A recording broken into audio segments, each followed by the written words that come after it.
Mejor toma tu desayuno para que recuperes. Es que recordaba lo me puedo confundir acá, no estoy en el examen. No es el examen que tengo. Sí, creo. Ya, a ver.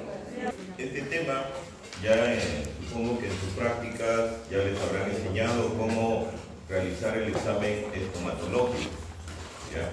De tal manera que dentro de ese examen estomatológico algunas veces podemos encontrar algunas lesiones que son llamadas leucoplasias, ¿ya? Pero existe una diversidad de causas y factores que pueden estar relacionados con la presencia de este tipo de lesiones blancas a nivel de la mucosa oral. ¿Ya? Unas que se desprenden, otras que no se desprenden, otras que tienen un borde no homogéneo, de tal manera que vamos a ver este tipo de lesiones blancas. ¿Ya?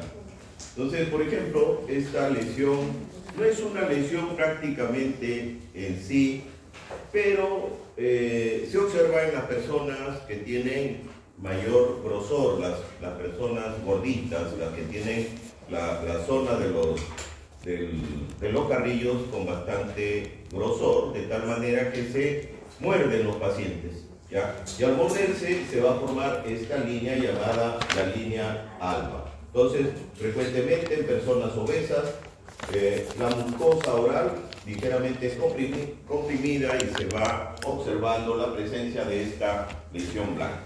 Pero ¿qué es lo que ocurre cuando nosotros vemos una lesión blanca? La pregunta es ¿y por qué son blancas? ¿Qué es lo que pasa ahí? Si yo agarro un pedacito de esto y lo llevo al microscopio, ¿qué es lo que voy a encontrar? Acuérdense que las mucosas tienen la característica de que histológicamente están formadas por queratinocitos. Entonces, si hay un factor irritante como es el estarse mordiendo esta zona, ¿qué es lo que va a ocurrir en esa zona? Hiperkeratosis. Se va a formar mayor cantidad de queratina. Entonces hay una hiperkeratosis, ¿no? De tal manera que la lesión blanca obedece justamente a eso. ¿Por qué son blancas? Porque en esa parte hay hiperqueratina, hay hiperkeratosis.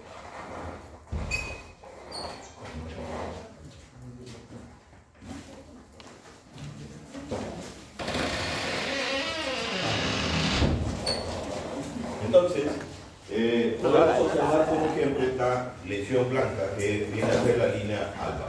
Miren estas lesiones blanquecinas que nosotros podemos encontrar, como qué características tienen.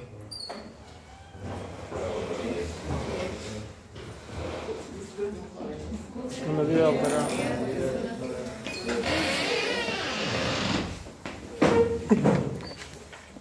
Entonces, miren esta lesión blanca que ustedes están viendo acá en el piso de boca, que compromete también el frenillo. Entonces, tiene unas características que son homogéneas tanto de un lado como del otro lado, ¿ya? Entonces, esta es una leucoplasia del tipo homogénea. Pero acá, ¿cuál sería el camino? ¿Cuál sería lo primero que nosotros tenemos que hacer acá? ¿Ya? Entonces, hay una técnica que se denomina la técnica de azul de toluidina, ¿ya? ¿Qué es lo que trata de verse con esa técnica de azul de toluidina? Que si una vez que hemos agregado gotitas de azul de toluidina en esta zona y se queda impregnada, ¿ya? Ese azul de toluidina, quiere decir de que está marcando zonas que son altamente, con alto contenido de ADN. De tal manera que ahí estamos viendo de que esas células están haciendo división celular. Y eso tiene que ver con ¿qué cosa? Con una displasia, ¿ya? Y ojo que hablar de displasias es a un camino de ¿qué cosa? De un carcinoma, ¿ya? De células escamosas. Entonces, acá hay que primero ver ya qué características tiene, si no se desprende al raspado, y utilizar esa técnica con azul de toluidina, ¿ya? Acá miren, tenemos también otro tipo de lesiones blancas como unos puntitos, ya como granulado, ¿ya? Este es un manchado leucoplásico tipo granular que se pueden presentar también en esta zona, ¿ya? Miren acá los bordes laterales de la lengua, ¿ya? Esto es clásico observarlo en los pacientes que están con con VIH. Perfecto, ¿ya? Y es una leucoplasia pilosa. Entonces, actualmente se está utilizando, porque eso sí es, la causa es un virus, ¿no es cierto? ¿Qué virus es? El virus del herpes. Es de la familia de herpes, pero ¿cómo se llama? No, el virus Epstein-Barr, ¿ya? Es el virus Epstein-Barr. Entonces, tenemos ahí esta leucoplasia pilosa, algunos le llaman leucoplasia vellosa, que se pueden presentar. Estas características tipo estrías, ya, que son las estrías de Wickham, que pareciera como que si se está rayando, ya con una tiza, el carrillo. Entonces, en forma de redes, y la causa es el líquen plano, ya que el líquen plano. Entonces, recordar que el líquen plano, cuando comienza a tener acá, si hacemos un corte histológico para ver de qué se trata, el corte nos va a demostrar de que las papilas, que normalmente son así, ya, ovoidales, cuando estamos frente al líquen plano, las papilas van a tener la forma de dientes de sierra. Dígame. Doctor, una consulta. Usted dijo que los pacientes con VIH era más frecuente el manchado leucoplasia o la leucoplasia vellosa. La leucoplasia vellosa, o llamada también pilosa, ¿ya? Pilosa. Entonces, ¿y qué es lo que podemos encontrar, como le mencionaba, dentro del punto de vista histopatológico? Que las papilas van a tener forma de diente de sierra, ¿ya? Y van a haber unas estructuras queratóxicas que se les llaman los cuerpos de Sivate. Y esos cuerpos de Sivate, cuando se presentan acá, ojo, el líquen plano puede volverse maligno, puede malignizarse, ¿ya? O sea, transformarse en un cáncer, ¿ya? Acá tenemos, ya, a veces hay pacientes que consumen medicamentos y el efecto de esos medicamentos es provocar hiperkeratosis, ¿ya? Por ejemplo, el alopurinol. ¿Quiénes toman alopurinol? A ver, fármaco, recuerden. Es una enfermedad por la cual hay incremento de ácido úrico en la sangre. ¿Cómo se llama la enfermedad? Ya les di los datos. Se llama la gota. El incremento de ácido úrico en la sangre se denomina gota. Entonces, el medicamento que se utiliza en esos pacientes es el alopurinol. Y este puede provocar estas reacciones liquenoides, blanquecinas a nivel de la lengua generalmente, ¿ya?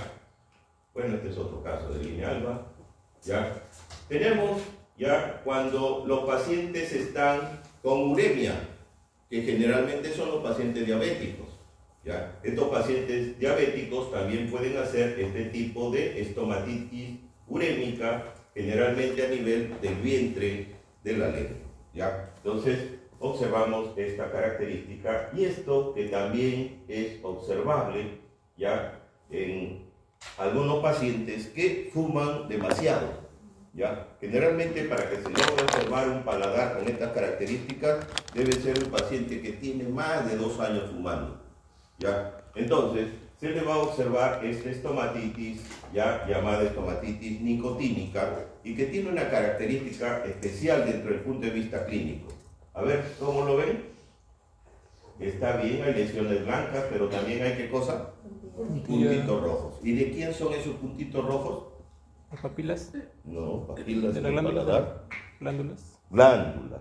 Son los sitios por donde está saliendo la glándula. Ya, en este caso, las glándulas palatinas, que son glándulas salivales menores. Ya, entonces, hay conductos de estas glándulas salivales. Y ahí es donde se ven estos puntitos rojos, ¿ya? Estos puntitos rojos. Entonces, ¿cuál creen ustedes que es el tratamiento para este caso? Dejar de fumar. No hay otra posibilidad, ¿ya? No hay otra posibilidad. Entonces, la estomatitis nicotínica, ¿ya? Y acá tenemos también otro caso de estomatitis urémica en pacientes diabéticos. Tenemos muchas veces, por ejemplo, el paciente, y ojo que esto se ha llegado a observar en casos de pacientes que le duele la muela y por ahí alguien le dice, no, échate, colócate un pedazo de aspirina en ese huequito que tiene, donde está la caries, ¿y qué es lo que va a provocar? Miren esto, quemadura, ¿ya? Una quemadura que va a quedar a nivel de la mucosa. Entonces hay quemaduras por aspirina que tienen este color blanquecino también. Luego tenemos las candidiasis. Todos estos son tipos de candidiasis. ¿Cuál es la característica común de estas candidiasis? Ya son lesiones blanquecinas. Muy bien. ¿Y cómo yo podría estar seguro de un hongo? A lo mejor puede ser esto. A lo mejor puede ser esto. Perfecto. Se desprende al raspado. Que al utilizar el hisopo, esto se va a desprender. Entonces, esa es la diferencia cuando estamos frente a una candidiasis. ¿Ya? Esta es una mordedura crónica que tienen los pacientes también. Ya a veces hay malos hábitos que tienen los pacientes que comienzan a morderse y van a crear fricción y al final terminan haciendo hiperkeratosis. Y tenemos así como especie de bordecitos, como que se están haciendo figuras de mapas.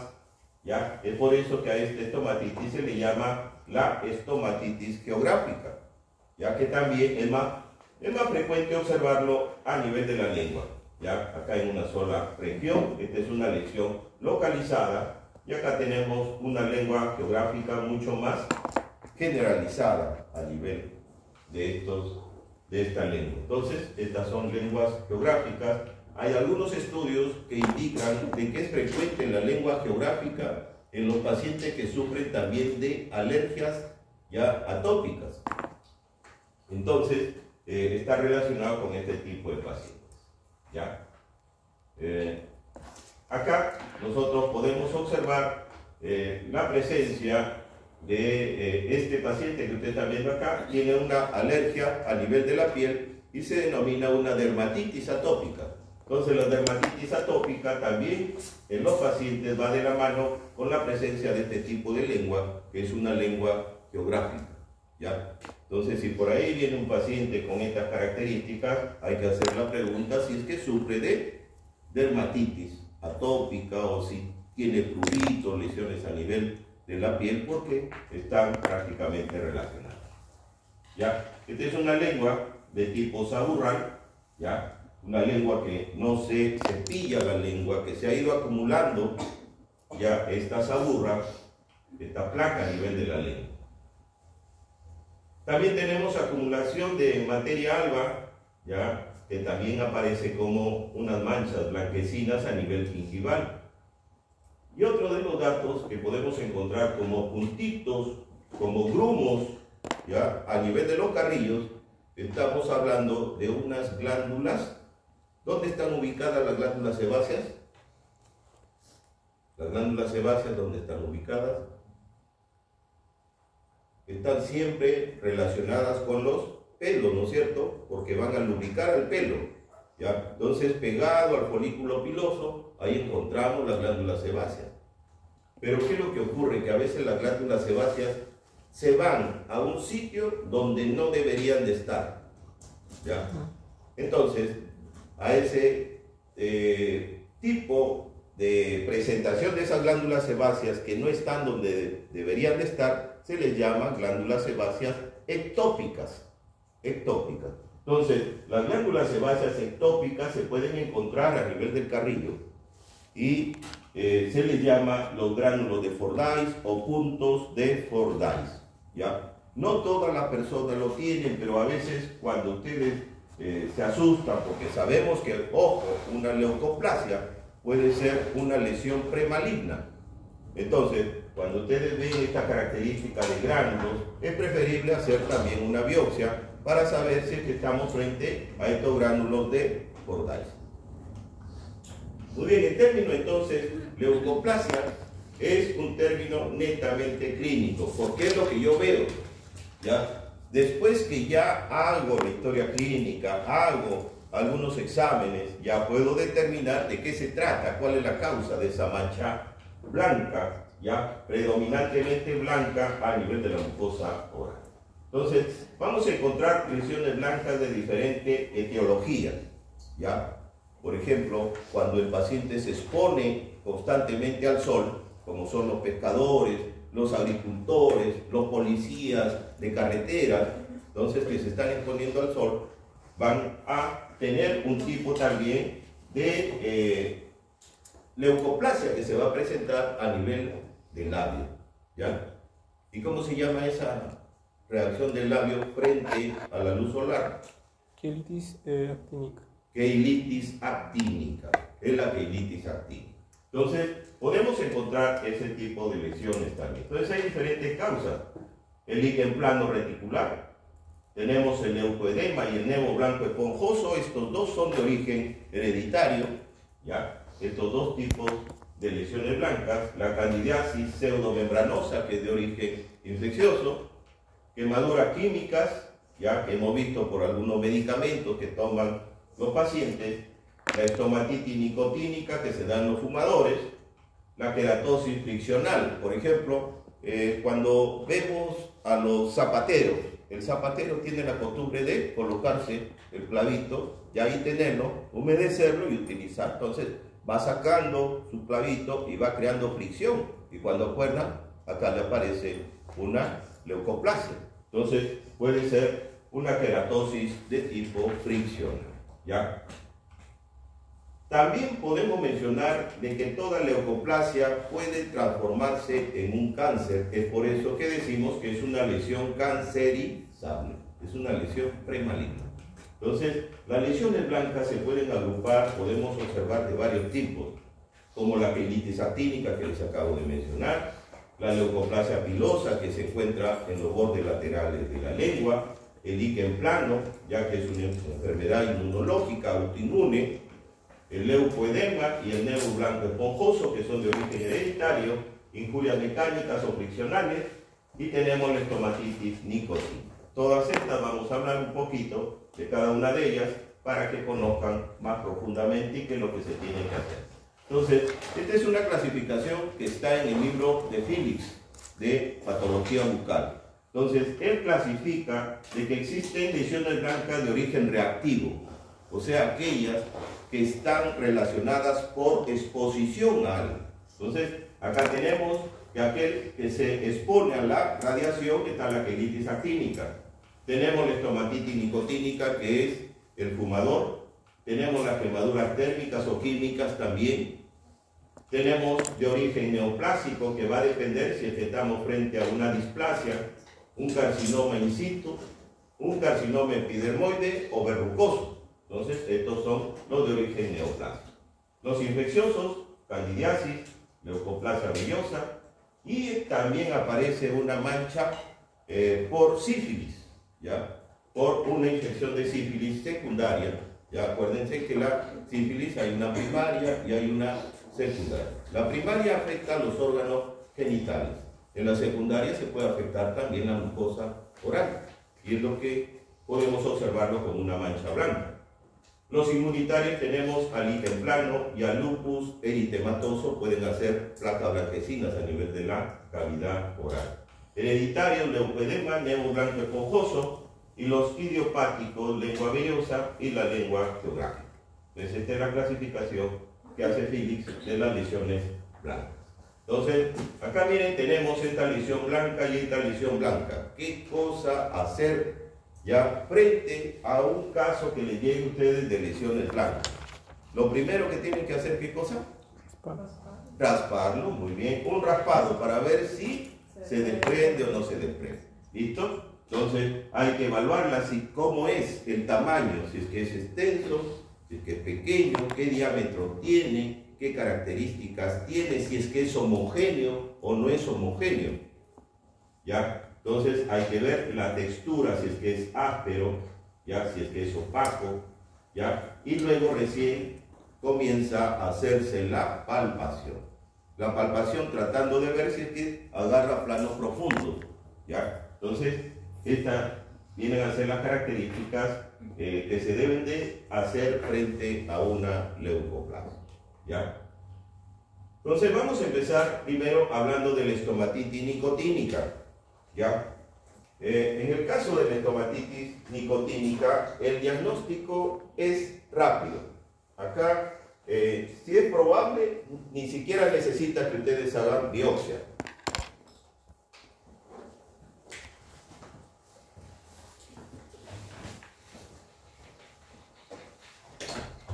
Entonces, vamos a encontrar que las características es de que ustedes observan lesiones blanquecinas y observan puntitos rojos, ¿ya?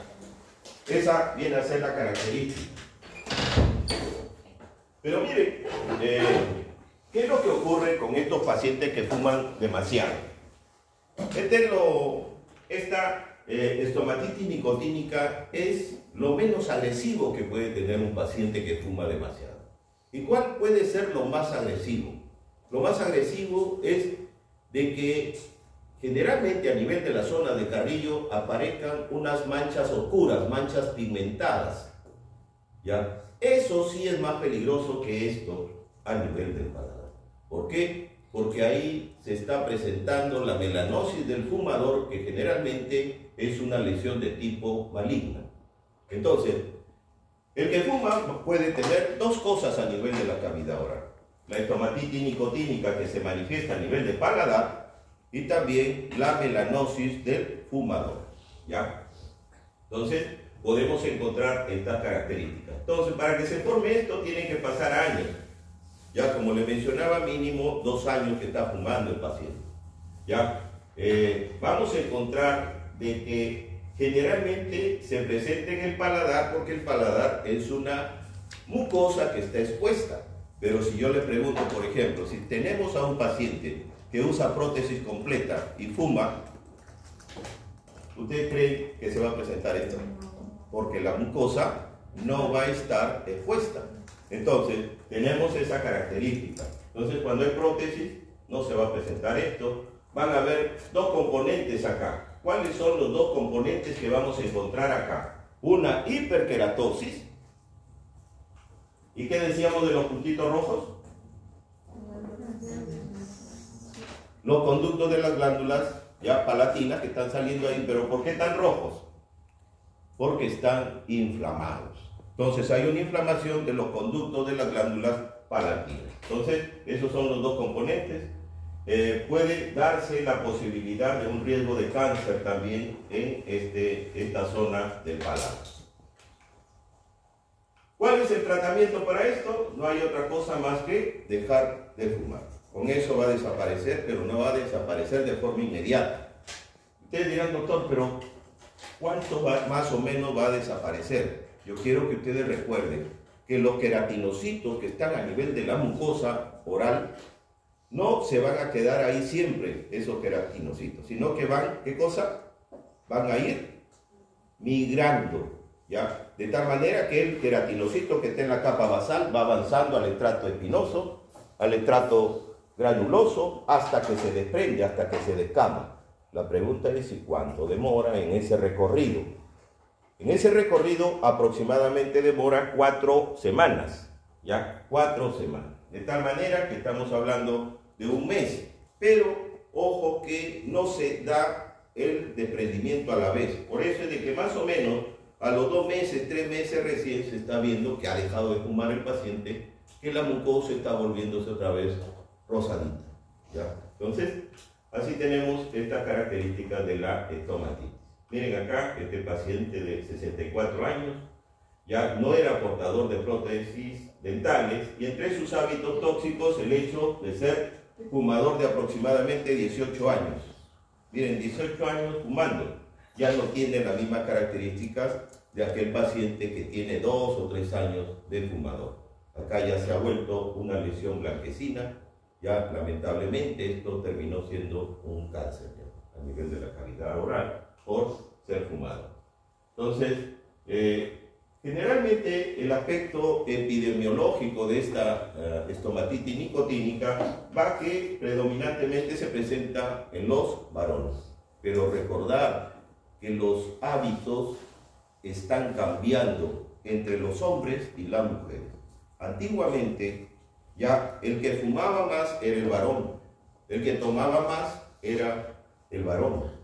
Pero ahora no, ahora vemos que en ciertos barcitos donde ustedes van, las mujeres se hacen grupo, ¿ya? Y toman a veces más que los varones. Entonces se están cogiendo hábitos que eran exclusivamente los varones. ¿Está bien o está mal? ¿Ya? Está mal, ¿por qué? Porque se están yendo a enfrentar a ciertas enfermedades provocadas por estos malos hábitos, ¿ya? De tal manera que también en mujeres se está observando este tipo de estomatitis nicotínica actualmente, ¿ya?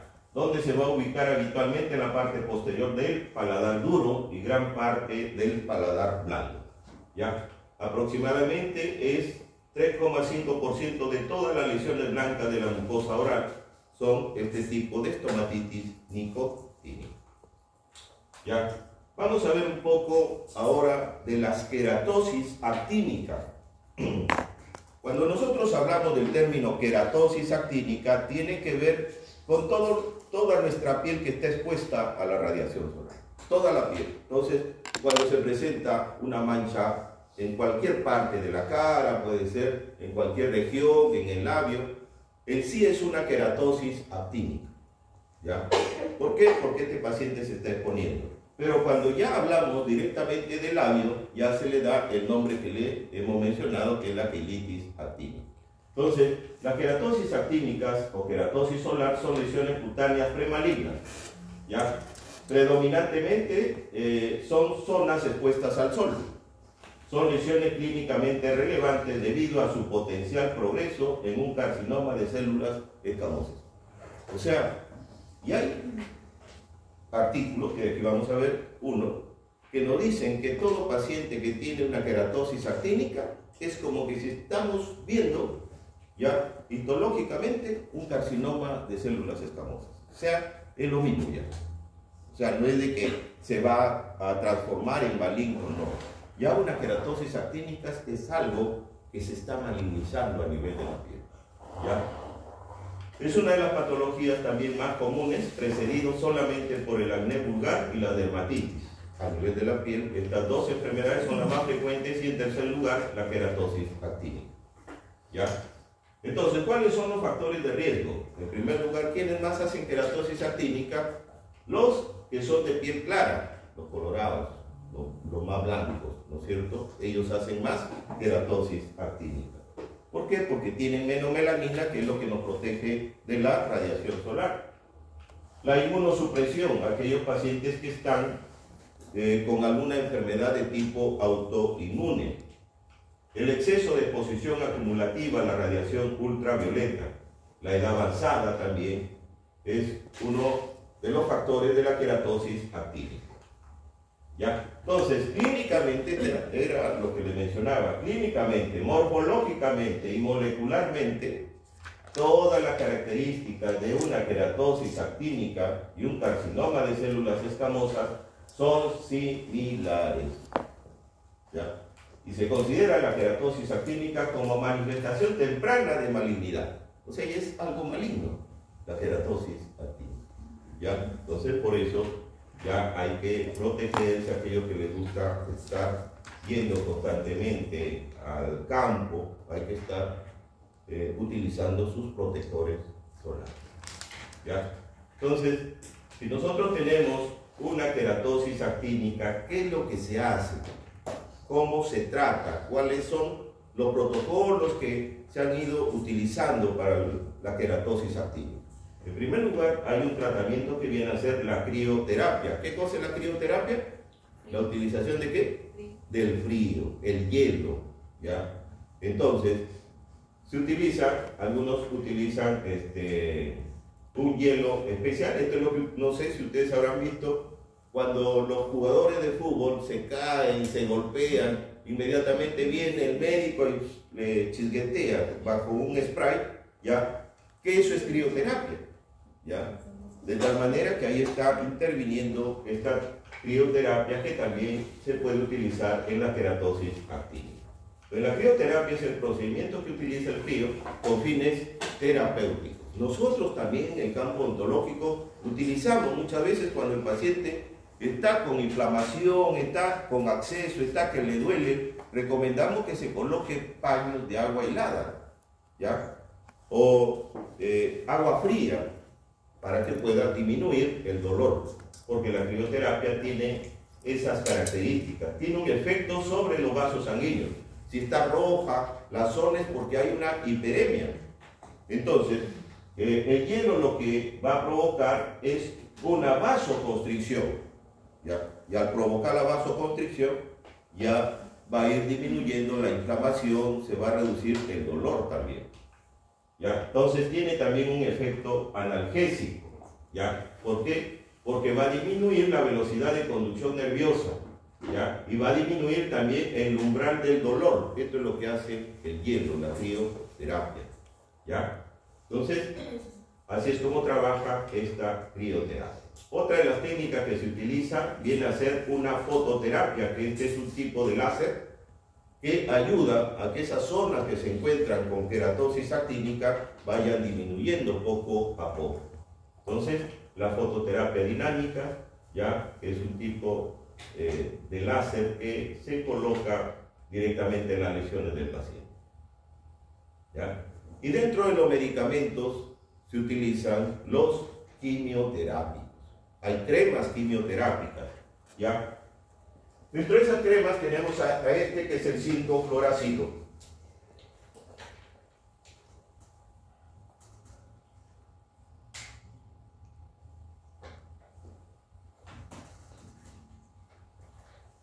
Entonces, este 5-fluoracilo es una cremita que se va a echar en las zonas, ojo, recomendable también esta cremita para los pacientes que tienen queratitis actínica, ya a nivel de la zona donde está presentando esta queratosis, se puede aplicar también este 5-fluoracilo.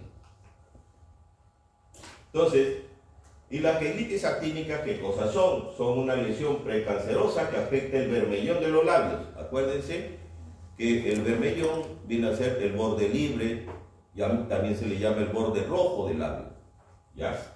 Especialmente el inferior. Y es una característica de pacientes mayores, ¿ya? ¿Quién es el causante de la queratitis actínica? La radiación ultravioleta. Esta radiación ultravioleta es de 290 a 320 nanómetros, ¿ya? De longitud de onda. Entonces, esta es la radiación que es prácticamente maligna para toda persona. Así es como nosotros comenzamos a observar. Miren como que el labio está perdiendo elasticidad, se ve como un labio reseco. ¿Qué cosa se está perdiendo también? Miren el límite, ¿ya? El límite que hay entre la mucosa y la piel, el límite mucocutáneo. Acá en esta zona vemos que se ha perdido acá y ahí se está presentando esta lesión, que a veces puede estar ulcerada, puede estar edematizada, de tal manera que esas son las características. ¿Ya? Entonces, ¿qué características va a tener ese labio normalmente? Normalmente se ve un buen límite, normalmente se ve bastante hidratado, normalmente se ve rosadito, pero cuando ya comienzan a tener este tipo de lesiones, ya se ve que ha perdido el límite, que ha perdido la característica de elasticidad, que a veces está reseco, ulcerado, que es el labio. ¿Ya? Entonces, estos son los fototipos. Los fototipos tienen que ver con la piel, el color de la piel de la persona. A ver, díganme ustedes cuál es su fototipo, en qué fototipo estamos nosotros los peruanos, nosotros los cholitos. ¿Cuál es nuestro fototipo? Fototipo 3. Fototipo 3. Blanco.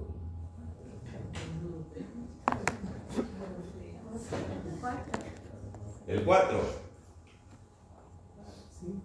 El 4. Nosotros estamos en el fototipo 4.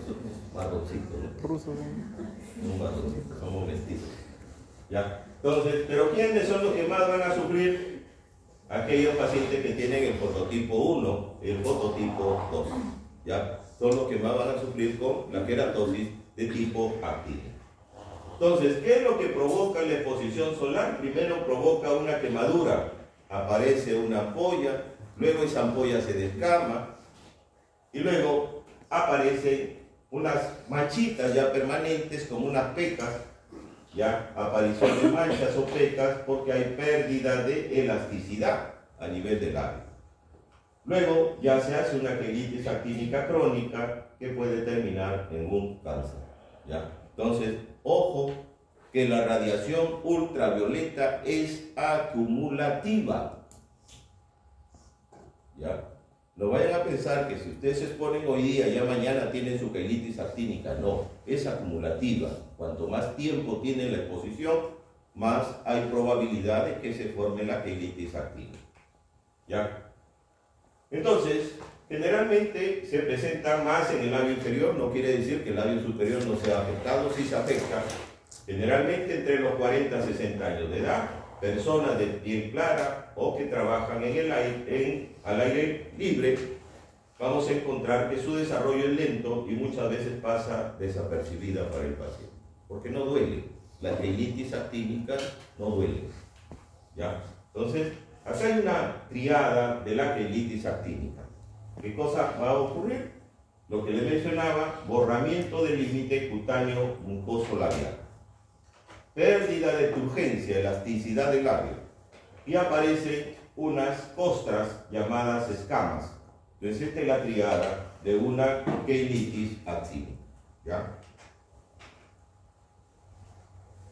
El labio se va a observar pálido, brillante, luego se seca y se descama, aparecen áreas queratóxicas. Comienza a perderse el límite entre el bermellón del labio y la piel. Ya aparece también una etapa aguda, a veces se puede agudizar ya la quelitis actínica. De tal manera que cuando está en la etapa aguda se ve hinchado, edematoso. Ya aparecen fisuras, grandes lesiones ulceradas, las que pueden estar cubiertas por una costra. Entonces, esa es la etapa aguda de la quelitis actínica. ¿Ya? ¿Alguna pregunta hasta acá, jóvenes? ¿Algo? Vamos a ver. Miren acá los casos de quelitis actínica. ¿Ya?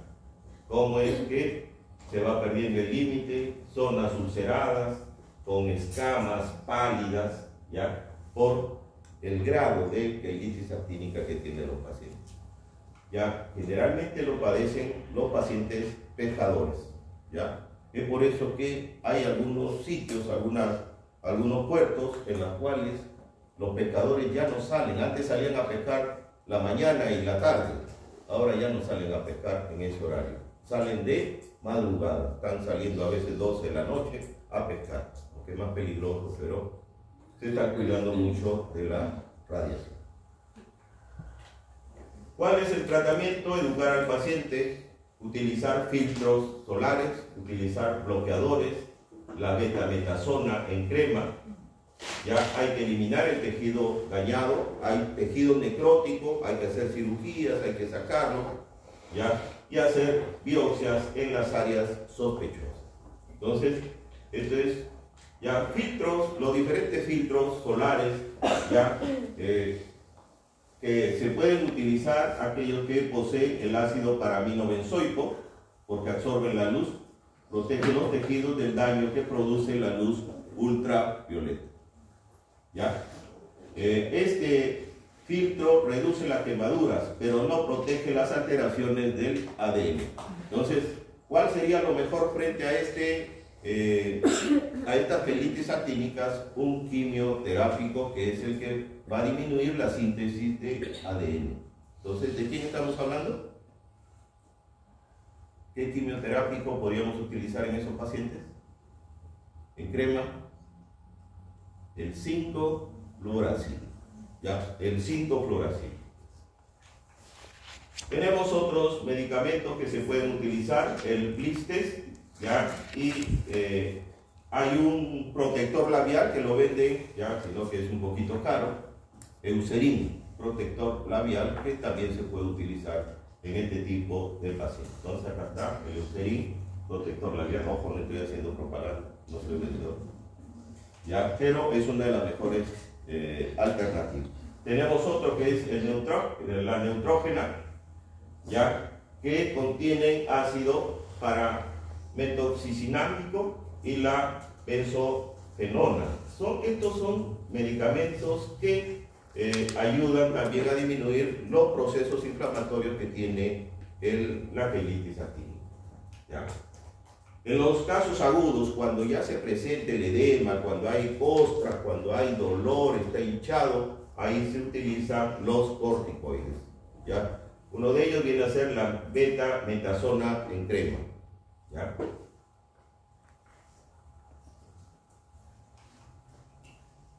Cuando ya existe, miren acá está agrietado, está reseco, está saliendo pus, entonces cuando ocurren estos casos es mejor ir cortando por capas ya esta zona que ya está presentándose bastante agresiva a nivel del ano. Entonces, indicado en aquellas lesiones que presuntamente pueden ser cánceres en una fase inicial. Entonces ahí se hace el curetaje y la desecación, ¿ya?